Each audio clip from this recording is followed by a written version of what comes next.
제가 여러분에게 질문을 하나 드릴게요. 그럼 법이 먼저일까요? 삶이 먼저일까요? 법이 먼저입니까? 삶이 먼저입니까? 삶이 먼저입니다. 실생활에서 생긴 문제를 해결하기 위해서 생긴 게 뭐냐? 그게 법이거든요. 문제가 생기지 않으면 법으로까지 만들 필요는 없는 거예요. 인간이 타락하지 않았으면 하나님이 우리에게 율법을 주실 일도 없었던 것과 마찬가지입니다. 인터넷이 있기 전에는 그와 관련된 법이 없었어요. 그런데 인터넷이 발달하면서 이런저런 문제가 생기거나 생길 조짐을 보여서 관련 법을 만들기 시작하는 거죠. 그러니 법보다는 삶이 먼저입니다. 이렇게 보면 법 조문보다 우선하는 것이 뭐냐? 그 법을 만들게 된 이유, 왜 그 법을 만들게 되었는가 하는 배경을 알아야 되는 거예요. 복잡한 문제를 법 조문으로 만들었으니까 어떤 법 조문도 법을 만든 취지를 충분히 못 담아낼 수 있습니다. 이런저런 다양한 문제들을 법 조문으로 만들어냈으니까요. 그 미묘한 감정들을 법 조문에다가 다 실을 수는 없을 수 있는 거죠. 그러면 우리가 문제가 생겼을 때요, 법을 먼저 다루어야 되느냐, 삶을 먼저 다루어야 되느냐 하는 것이 나오잖아요. 그때는 법이 어떻게 말하느냐가 아니라 그 법이 어떻게 만들어졌느냐를 봐야 되는 거예요. 오늘 본문에서 예수님이 이것을 말씀하십니다. 1세기 당시 크리스찬의 신앙과 삶의 기준이 되었던 게 뭐냐? 그게 율법이라는 겁니다. 당시 사람들이 율법을 문자 그대로 지켰습니다. 하나님이 이스라엘 백성에게 주신 율법이 몇 개냐? 10개를 줬습니다. 그걸 뭐라고 그래요? 10계명이라 그럽니다. 유대인들이 이 법을 정말 잘 지키기 위해서 율법을 몇 가지로 쪼개느냐 하면 613가지로 쪼갭니다. 그래서 정말 세밀하게 지켰어요. 빠져나갈 틈도 없이 그렇게 하나님의 율법을 지켰습니다. 하나님의 법을 너무너무 잘 지키려고 613개를 만들었으니까 얼마나 그들이 주님 사랑을 받았겠어요? 그런데요, 그들이 법을 잘 지키면 잘 지킬수록 어떻게 되었느냐? 하나님과 멀어져 갔습니다. 서기관과 바리새인들이 당시에 율법이라는 걸 제일 잘 알았거든요. 근데 그들이 하나님 앞에 제일 야단을 많이 맞았어요. 왜 그랬느냐? 율법에 담긴 하나님의 의도를 이해하지 못했기 때문에, 그저 법조문 말 그대로만 믿고 따랐기 때문에 그런 문제가 생긴 거예요. 우리가 이제 총회도 하고 이제 노회 시즌이 돌아오잖아요. 그러면 이런 사람들이 있습니다. 가보면 법이요 하는 사람들이 있고 은혜요 하는 사람들이 있습니다. 은혜요라는 말은 원래 은혜나 법이나 다 좋은 거예요. 근데 거기에서 은혜라는 말은 뭐냐 그러면 적당히 하자 이 소리예요. 법이요 하는 말은 무슨 말이냐 하면 성경이 있는 그 원리 원칙 그대로 하자는 겁니다. 오늘 본문은 이렇게도 안 되고 저렇게도 안 되고, 무슨 얘기냐 그러면 하나님이 말씀하신 그 의도를 잘 살펴야 된다 하는 거예요. 이게 오늘 본문에 계속해서 나오는데, 하였다 하는 것을 너희가 들었으나 주님이 그렇게 말씀을 하세요. 너희가 율법에는 이렇게 되어 있다는 것으로 봤지만 실제로는 너희들이 알고 있는 것과 하나님이 의도하시는 것이 다르다는 거예요. 그럼 여러분, 하나님이 율법을 주시고 그 율법을 지키라고 하신 이유가 뭘까요? 5장, 6장, 7장 전체가 산상수훈이라 그랬는데 5장 16절에 나와요. 5장 16절에 너희 빛이 사람 앞에 비치게 하여 그들로 너희 착한 행실을 보고 하늘에 계신 너희 아버지께 영광을 돌리게 하라. 하나님이 우리에게 말씀을 주시고 우리가 하나님의 자녀, 하나님의 뜻대로 살아가는 궁극적인 목적이 뭐냐? 우리의 착한 행실을 통해, 우리의 삶을 통해서 하나님이 영광 받으시는 거예요. 어떤 사람들은 예수님을 믿고 자기가 복받고 내가 잘 되고 내 자식 잘 되고 내가 떵떵거리며 세상에서 부유하게 사는 것, 그것이 예수님 믿는 목적인 줄 아는데, 여러분, 그건 예수님 믿는 목적이 안 들어갑니다. 그저 그것은 덤으로 주어지는 거죠. 하나님을 잘 믿었기 때문에 하나님이 선물로 주는 거라고요. 하나님이 우리를 부르시고 말씀 주시고 예수님 안에서 서가게 하시는 궁극적인 목적이 뭐냐? 너희 빛이 사람 앞에 비치게 되어서 너희 착한 행실을 보고 하늘에 계신 아버지께 영광을 올려드리는 겁니다. 사랑하는 성도 여러분, 여러분의 빛이 세상에 비치고 있습니까? 여러분의 착한 행실이 세상 사람들이 볼 때 하나님 앞에 영광을 돌릴 만한 그런 삶을 살고 계시냐는 거예요. 만약에 그렇지 않다면 오늘 본문처럼 우리가 하나님의 말씀을 잘 알고 하나님의 말씀을 이야기하고 하나님의 사람인 것처럼 보이지만 실제로는 하나님과 멀리 떨어져 있는 사람이 될 수 있다는 겁니다. 오늘 5가지를 살펴보면서 나는 내 삶을 통하여 하나님 앞에 영광되는 삶을 살고 있느냐, 그리고 하나님이 기뻐하시는 삶을 살고 있는지 돌아보시기를 바랍니다. 첫째, 살인에 대한 겁니다. 21절요. 옛 사람에게 말한 바 살인하지 말라. 누구든지 살인하면 심판을 받게 되리라 하였다는 것을 너희가 들었으나, 그렇게 나가요.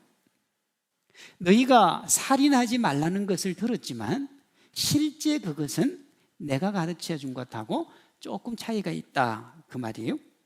서기관과 바리새인들은 누군가가 누군가의 생명을 취하는 것을 살인이다, 그렇게 가르쳤습니다. 우리 사회도 다 그렇게 가르치죠. 살인은 누군가가 누군가의 생명을 취하는 것이다. 예수님은 이렇게 가르쳤어요. 22절.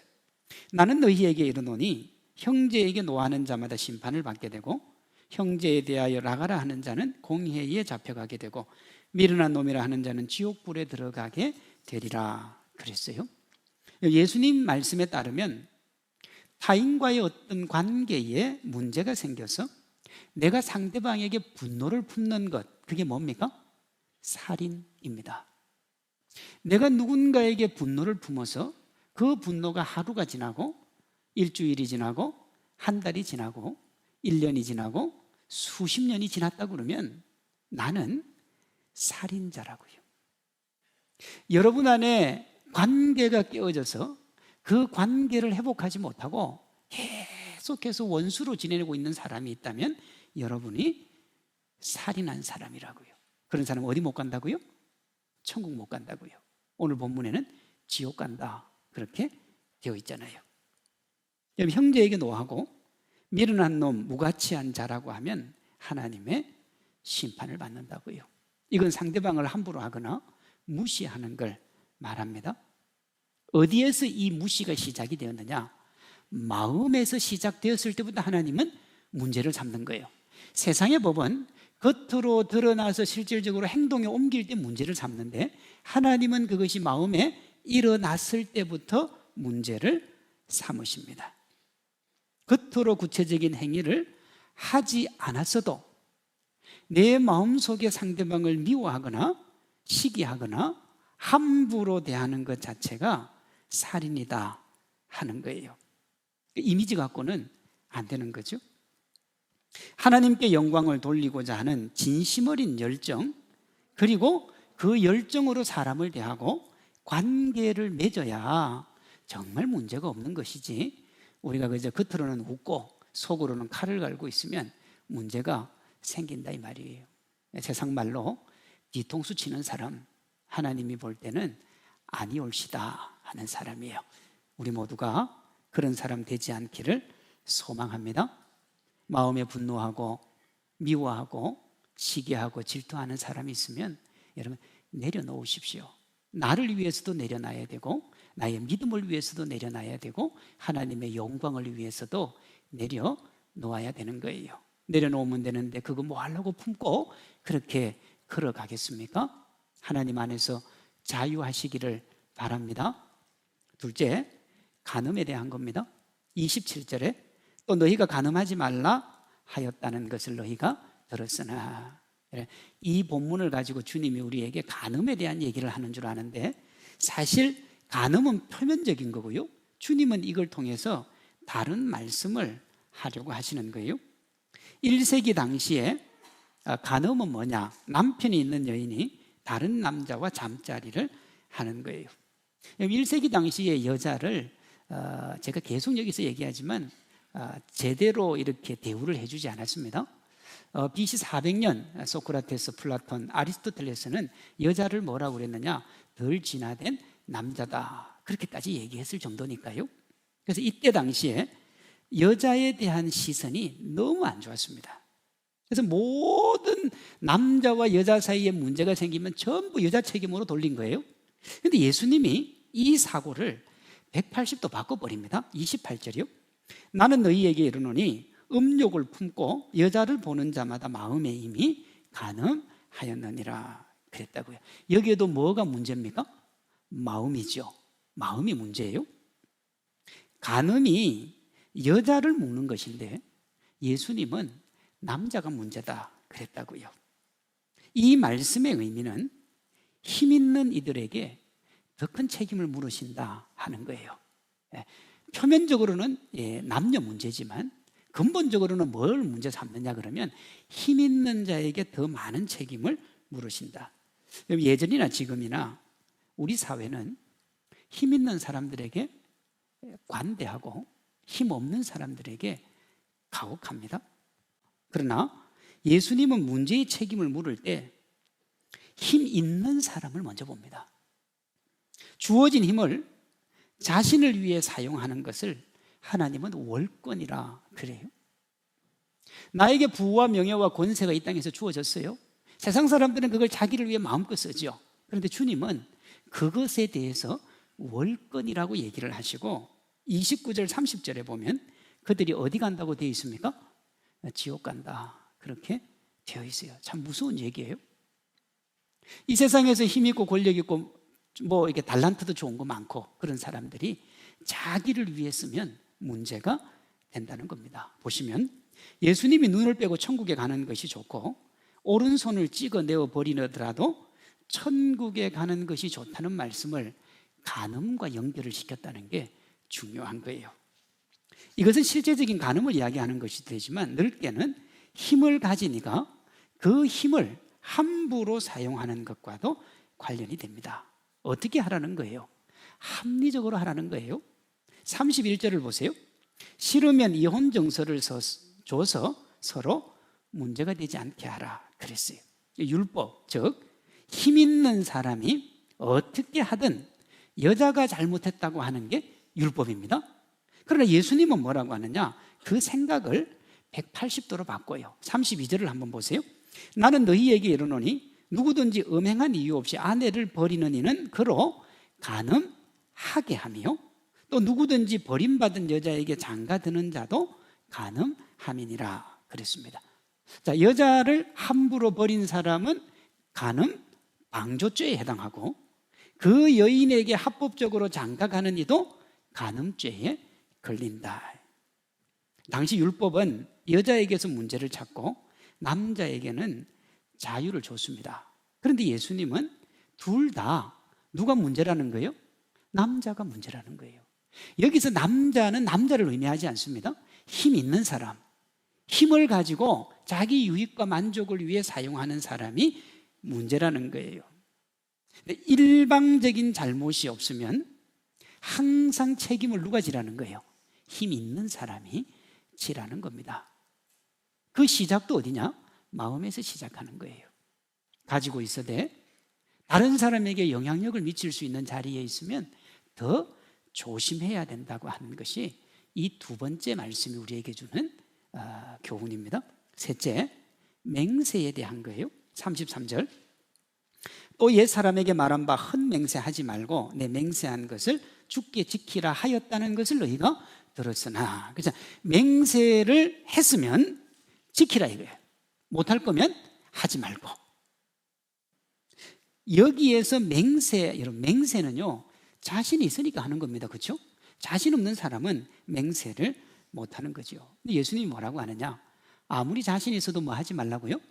맹세하지 말라고요. 34절, 36절입니다. 나는 너희에게 이르노니 도무지 맹세하지 말지니 내 머리로도 하지 말라. 이는 내가 한 트럭도 희고 검게 할 수 없음이라 그랬어요.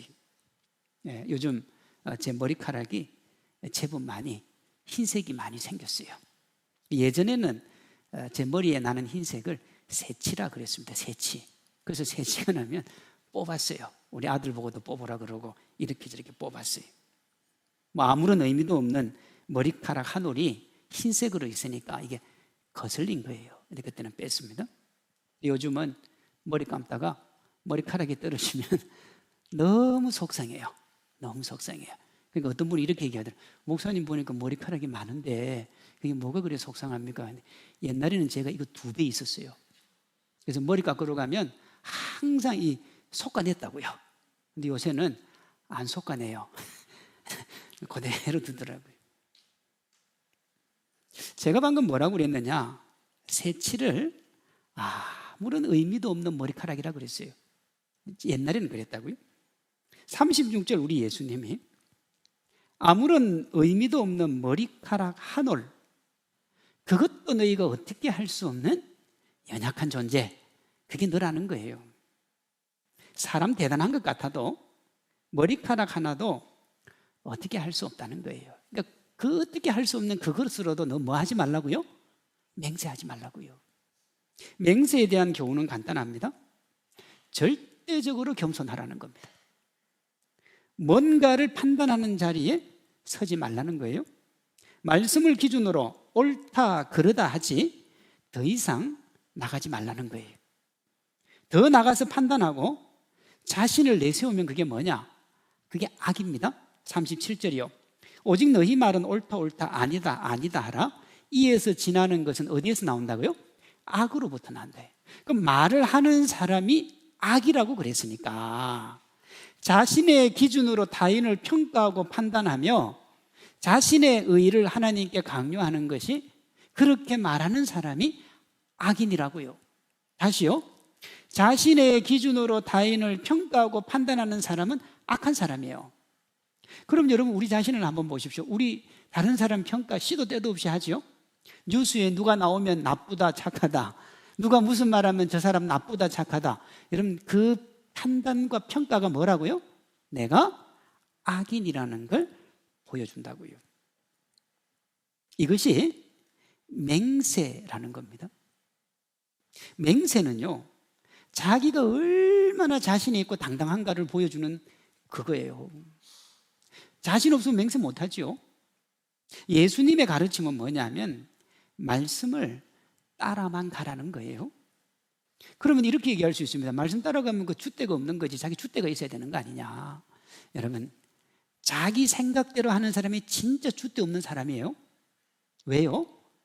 내 유익이 되느냐 안 되느냐에 대해서 말이 계속 왔다 갔다 하잖아요. 근데 그게 줏대가 없는 거예요. 줏대가 있다는 게 뭡니까? 한 말씀 그대로 계속 밀고 가는 겁니다. 그렇게 가려면 뭐밖에 없느냐?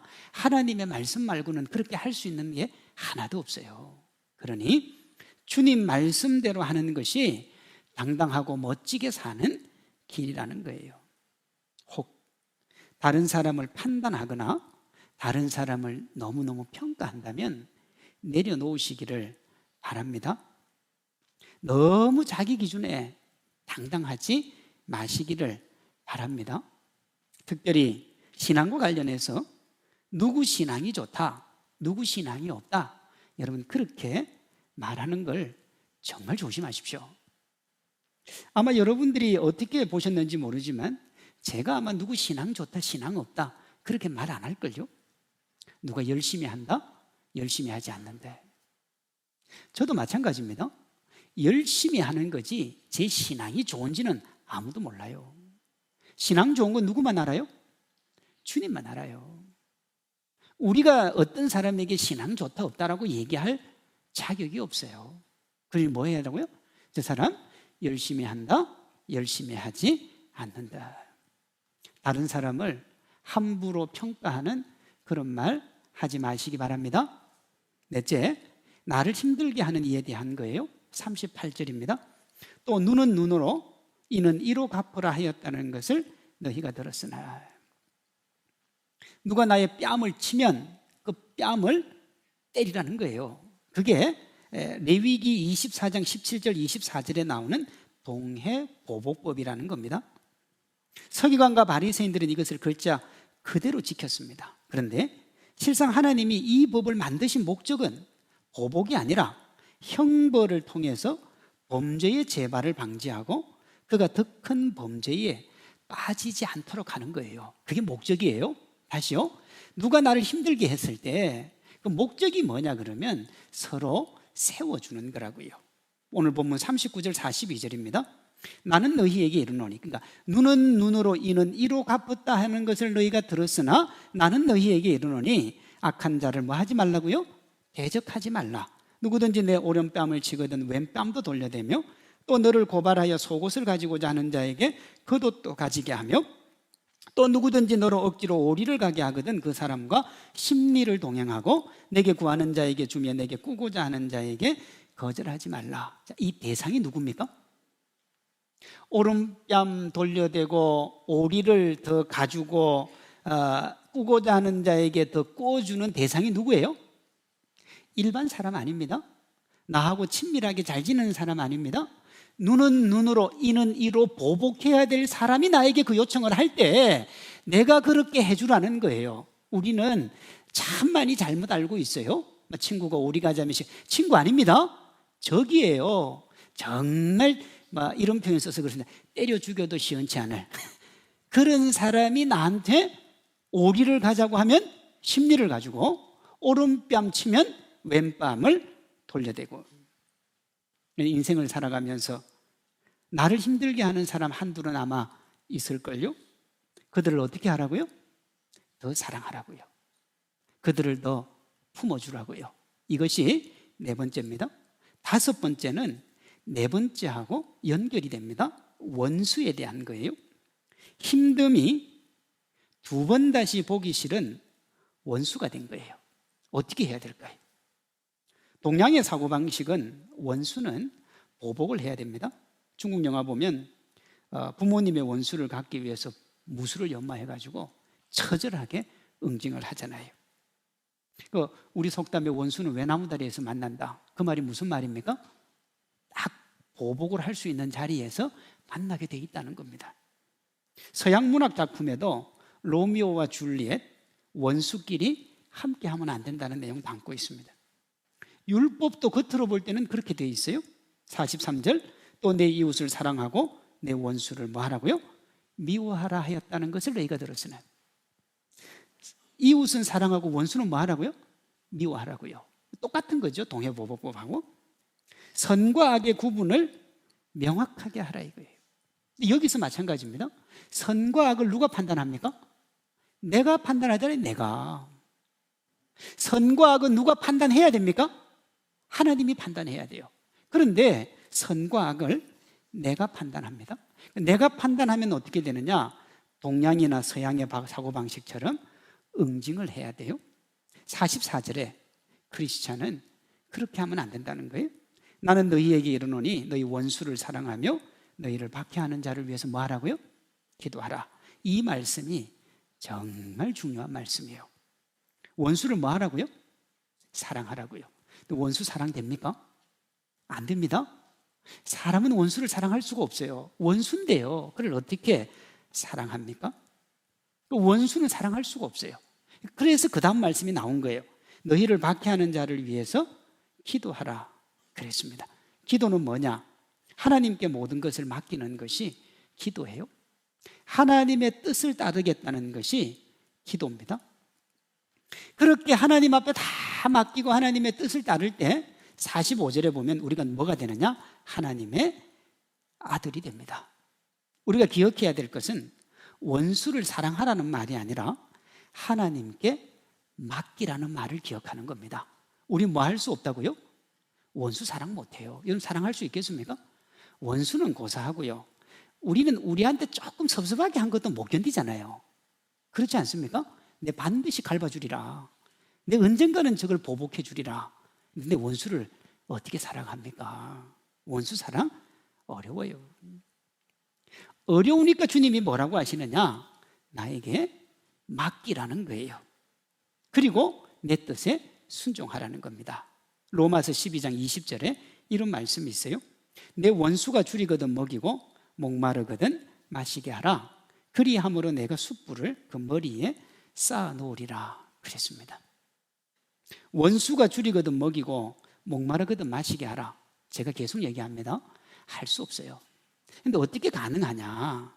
나는 사랑 베풀고 상대방은 그 사랑이 머리에 숯불이 될 수 있는 것은 원수를 누가 갚아주기 때문에요? 하나님이 갚아주니까요. 로마서 12장 19절입니다. 내 사랑하는 자들아 너희가 친히 원수 갚지 말고 하나님의 진노하심에 맡기라. 기록하였으되 원수 갚는 것이 내게 있으니 내가 갚으리라고 주께서 말씀하시니라 그랬습니다. 주님이 갚으신다고요.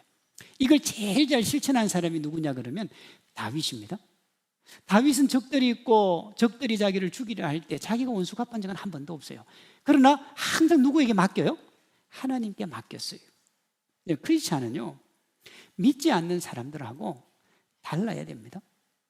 말로는 하나님 사랑 얘기하고 말로는 하나님 은혜 얘기하고 말로는 하나님 위로를 얘기하는데 하는 방식이 세상 사람과 똑같으면 여러분 그건 그리스도인이라고 말하기가 어려운 거예요.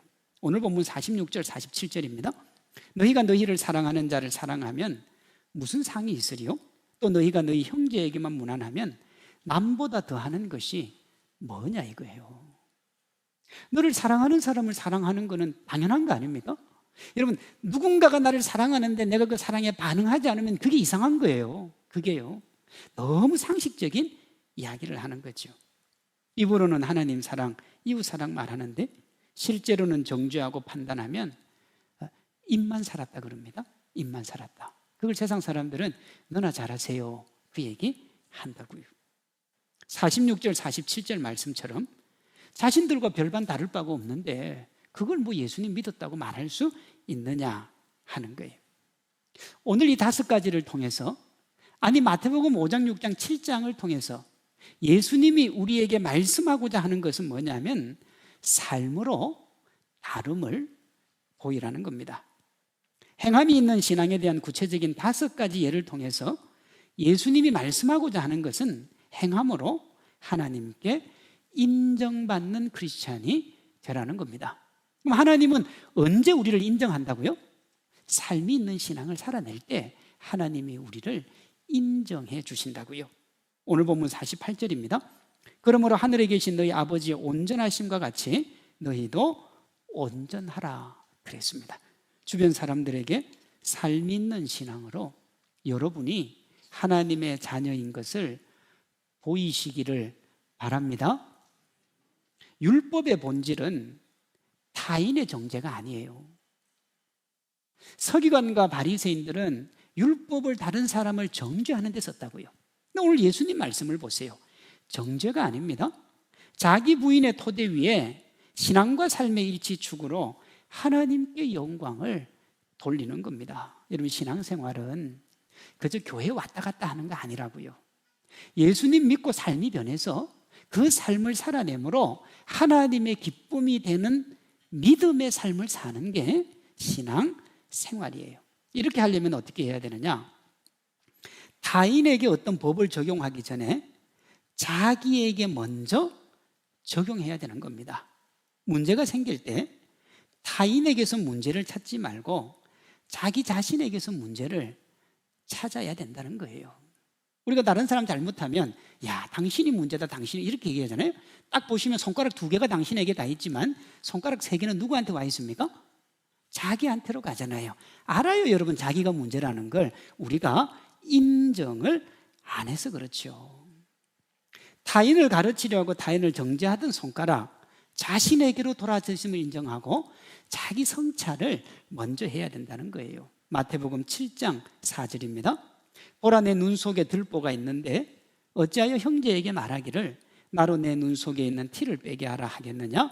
외식하는 자여 먼저 내 눈 속에 있는 들보를 빼라. 그 후에야 밝히 보고 형제의 눈 속에 티를 빼라. 상대방이 잘못이 있다는 거예요, 없다는 거예요? 있다는 거예요. 근데 상대방의 잘못은 뭐예요? 티에 불과해요. 내 잘못은요? 들보예요. 들보가 뭡니까? 여러분 집에 그 중앙에 있는 기둥, 집을 지탱하고 있는 기둥을 들보라 그러면서 대들보라 그러잖아요. 들보요. 티는요, 없어도 그만, 있어도 그만인 거예요. 하나님은 우리에게 뭔 말씀을 하시냐? 네 자신을 되돌아. 크리스찬이라는 게 뭡니까? 자기 자신을 되돌아보는 사람을 크리스찬이라 그래요. 크리스찬의 뜻이 뭡니까? 예수님 따라가는 사람, 작은 예수, 그게 크리스찬입니다. 우리가 이렇게 해야 제대로 자기 반성 가능하고 진정한 삶이 있는 신앙인이 되고, 그제야 빛과 소금의 열매를 맺어서 하나님께 영광을 올려드리는 진짜 하나님의 백성이 되는 겁니다. 내가 맞다고 아는 것이 틀릴 수 있다는 걸 잊으면 안 돼요. 어떻게 하면 내가 알고 있는 것이 맞는지 틀리는 줄 아느냐? 실천해 보면 돼요. 지식에 머물면 잘 모릅니다. 많은 사람이 크리스찬이 말을 잘한다 그래요. 이 말을 잘한다에 두 가지 부정적인 의미가 있는데요. 하나는 뭐냐? 저 사람 말만 잘한다, 행동은 안 한다. 두 번째, 행동으로 옮기지는 않고 자꾸 남을 가르치려고만 든다. 하나님은 말쟁이가 아니라 하나님의 말씀대로 사는 사람, 삶이 있는 신앙인을 원하시는 거예요. 예수님의 말씀입니다. 그들의 열매로 그들을 알리라. 나더러 주여 주여 하는 자마다 다 천국에 들어갈 것이 아니요 다만 하늘에 계신 내 아버지의 뜻대로 행하는 자라야 들어가리라 그래요. 그리고 이제 무슨 말씀이 나오느냐? 반석 위에 지은 집과 모래 위에 지은 집 얘기가 딱 나오는데, 그걸 결정짓는 게 뭐라고 나와요? 행함이요. 행함이 있는 신앙이 반석 위에 지은 집이고, 듣기는 많이 들었는데 실천하지 않는 사람은 모래 위에 지은 집이다, 그렇게 이야기하신다고요.